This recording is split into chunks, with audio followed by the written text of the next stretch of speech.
पहलगाम में हुए आतंकी हमले को लेकर सियासी पारा अपने 7वें आसमान पर है। इसे लेकर राजनेताओं की लगातार प्रतिक्रिया सामने आ रही है।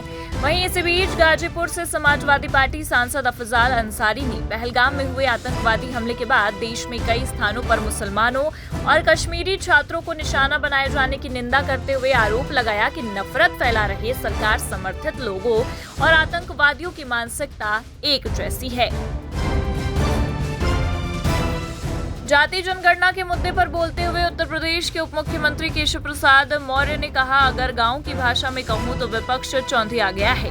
वो चारों खाने चित हो गया है। जिनके पास सरकार में रहने का लंबा अनुभव था वे आज बयानवीर बन गए हैं। राहुल गांधी इसके श्रेय लेने की बात कर रहे हैं, जबकि 10 वर्षों तक उनकी सरकार मनमोहन सिंह जी के नेतृत्व में चली थी। अखिलेश यादव और आरजेडी ने उस समय कांग्रेस सरकार को समर्थन दिया था, फिर भी पिछड़ों के लिए कुछ नहीं किया गया।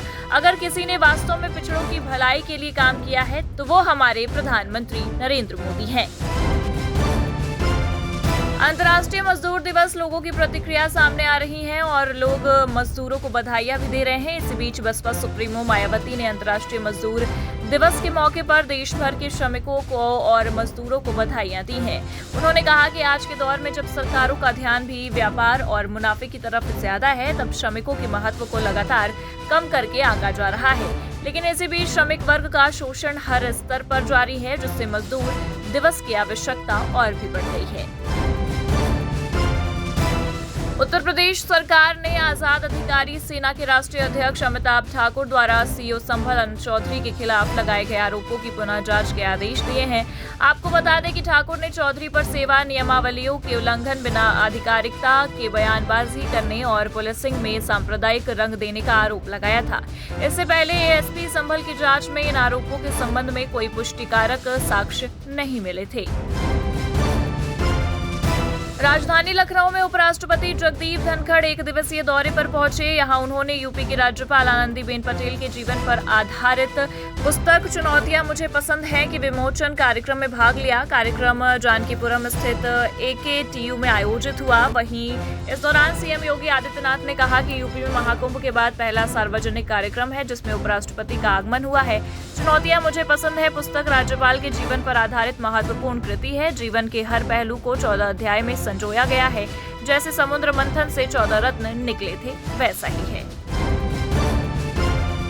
उत्तर प्रदेश सरकार में कैबिनेट मंत्री ओम प्रकाश राजभर ने जातीय जनगणना को लेकर विरोधी दलों पर पलटवार किया है। उन्होंने कहा कि जो काम कांग्रेस और सपा बसपा सत्ता में रहकर भी नहीं करा पाई, आज उस काम को मोदी सरकार करेगी। राजभर ने कहा है कि मैंने पहले भी कहा था कि अगर जातिवार जनगणना होगी तो वो पीएम मोदी के नेतृत्व में ही होगी।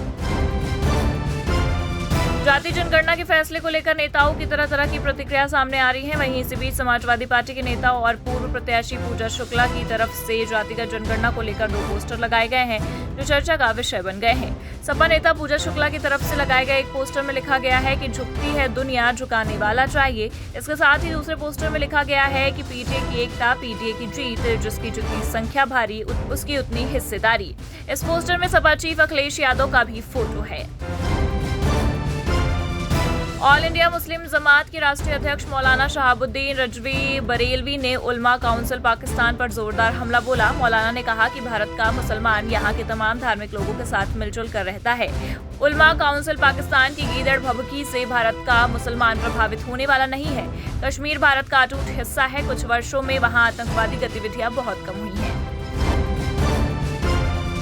यूपी रोडवेज की एसी बसों में सफर करने वालों के लिए बड़ी खबर सामने आई है। परिवहन निगम की एसी बसों के किराए में 10% की छूट को 30 सितंबर तक बढ़ा दिया गया है। बता दें कि निगम ने जाड़े के मौसम को देखते हुए एसी बसों के किराए में 10% की कमी करने का आदेश दिया था।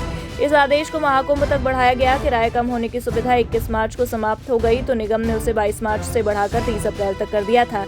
ऐसे में 1 मई से एसी बसों का किराया बढ़ाने की तैयारी थी। कानपुर नगर निगम ने महापौर प्रमीला पांडे के नेतृत्व में अतिक्रमण विरोधी अभियान के तीसरे दिन 400 से अधिक अवैध निर्माण हटाए और 46,000 रुपए का जुर्माना वसूला। इस अभियान में नालों और फुटपाथों से अतिक्रमण हटाया गया। साथ ही विरोध करने वालों को पुलिस ने खदेड़ दिया और उनका सामान जब्त कर लिया गया। ये अभियान शहर के विभिन्न क्षेत्रों में चलाया गया।